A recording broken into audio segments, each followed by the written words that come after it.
सालों बाद एक चोरी की इल्जाम में हुई सजा काट के मान सिंह अपने गांव शैतानपुरा लौटा था।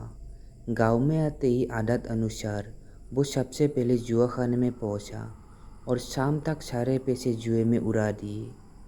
पैसे खत्म होने के बाद मारपीट करने की वजह से उसको जुआ खाने से बाहर निकाल दिया। फिर मार सिंह कुछ देर के लिए बाजू वाले चबूतर पर जाकर लेट गया। कुछ देर के लिए उसकी आंख लगी ही थी कि उसे अजीब सी आवाज़ सुनाई दी। मानसिंह की नींद टूटने की वजह से वो थोड़ा गुस्से में था। उसने उठ के देखा तो बहुत चबूतर पर एक बूढ़ा आदमी अकेले बैठा था, जिसके दाहिने हाथ में 3 उंगलियां नहीं थी और वो बार बार एक सिक्का हवा में उछाल रहा था और बाजू में देख के किसी से पूछता सीट या पद, और खुद जीतने पर उछल उछल कर ताली बजा रहा था और हारने पर रोता।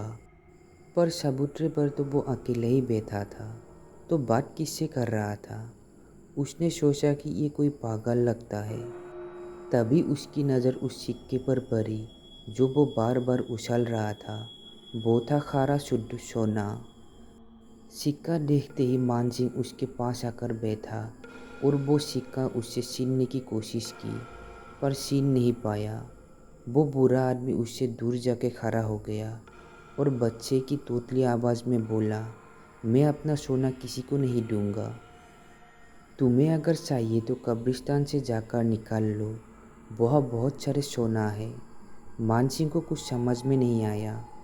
वो उससे वो सिक्का छीनता इससे पहले उस पागल ने हवा में किसी के कंधे पर हाथ रखा और कहा, चलो हम कहीं और जाके खेलते हैं, और भागते हुए गांव में चला गया। मानसिंह को पक्का यकीन हुआ कि वो बूढ़ा 100% पागल है, पर उसकी नज़र में वो खरे सोने का सिक्का भर गया था। उसके बाद वो घर लौटा, पर अभी भी उसके दिमाग में उस पागल बूढ़े की कही बात और सोने का सिक्का घूम रहा था। बिस्तर पर लेटे लेटे रात भर वो कब्रिस्तान और सिक्के के बारे में सोच रहा था। तभी उसे अचानक कुछ याद आया और उसने तहखाने में जाकर एक पुराना संदूक बाहर निकाला और उसमें कुछ ढूंढने लगा। उसे वैसा ही एक सोने का पुराना सिक्का मिला जैसा उस पागल के हाथ में था। फिर उसे उसके दादाजी की कही हुई बात याद आई। कई सदियों पहले जब गांव में लोग मरते थे, तब उनके मुंह में सोने का सिक्का या कोई सोने का वस्तु रख के उन्हें जंगल वाले पुराने कब्रिस्तान में दफनाया करते थे। लेकिन धीरे धीरे ये प्रथा बंद हो गई और भूत पेट के खौफ से सारे लोग जंगल छोड़कर यहाँ आकर बस गए। बाद में वो पुराना कब्रिस्तान कुछ अघोरी तंत्रों मंत्रों की शक्तियों से हमेशा के लिए बंद करवा दिया। फिर उसके बाद उस कब्रिस्तान के भयानक प्रेत आत्माओं के डर से वहाँ कोई कदम नहीं रखता। इतना सब कुछ सोचने के बाद मानसिंह के मन में एक शैतानी ख्याल जन्म लिया, उस कब्रिस्तान से सोना निकालने का ख्याल। उसने उसी रात तहखाने में से खुदाई का सामान, मशाल और कुल्हाड़ी ली और चल पड़ा मुर्दों को जगाने। रात के लगभग 12 बजे उसने बड़ी सावधानी से गांव पार किया और थोड़ा दूर जाके मशाल जलाई। कुछ ही समय में वो कब्रिस्तान पहुंचा और बिना किसी भूत और प्रेत की डर की परवाह किए उसने पहली कब्र खोदी। उसमें एक बच्चे का कंकाल मिला। मानसिंह ने कंकाल के मुंह में उंगलियां डाल के वो सोने का सिक्का निकाल लिया। उसी समय उसे हवा में अचानक बहुत ज़्यादा ठंड महसूस होने लगी। कहते हैं ना, अगर आसपास कोई भूत प्रेत का साया हो तो अचानक ही गजब की ठंडी महसूस होती है। ये उसी का संकेत था। पर मानसिंह के आंखों पर लालच का पर्दा था। सोने के अलावा वो किसी और के बारे में वो सोच भी नहीं पा रहा था। फिर उसने एक और कब्र खोद के कंकाल के मुंह से सिक्का निकाल लिया। मानसिंह ने दोनों कब्र को पहले जैसा मिट्टी से ढक दिया और उन पर एक खास निशान बनाया ताकि अगली बार उसे पहचान सके। मानसिंह ने सुबह होने से पहले जंगल से बाहर निकल आया, पर वो इस बात से बिल्कुल भी अनजान था कि उसने अपनी दर्दनाक मौत का भयानक खेल शुरू कर दिया है। इसी तरह वो और 2 दिन कंकाल के मुझे सिक्के निकालता रहा। पर कहते हैं ना, हर चीज़ के अंत का एक सही समय निश्चित होता है। वैसे ही इस सब का भी अंत उसी रात को होने वाला था, क्योंकि वो रात अमावस्या की रात थी, मतलब सारी काली शक्तियों का जागने का समय। मानसिंह हमेशा की तरह मध्यरात्रि कब्रिस्तान में पहुंचा। अब तक उसने 5 कब्रों में से सोना निकाला था और इस बार उसने 6ठी कब्र को खोदना शुरू कर दिया। जब उसे कंकाल मिला तब हमेशा की तरह उसने खोपड़ी के मुंह में उंगलियां डाली और वो सोने का सिक्का ढूंढने लगा।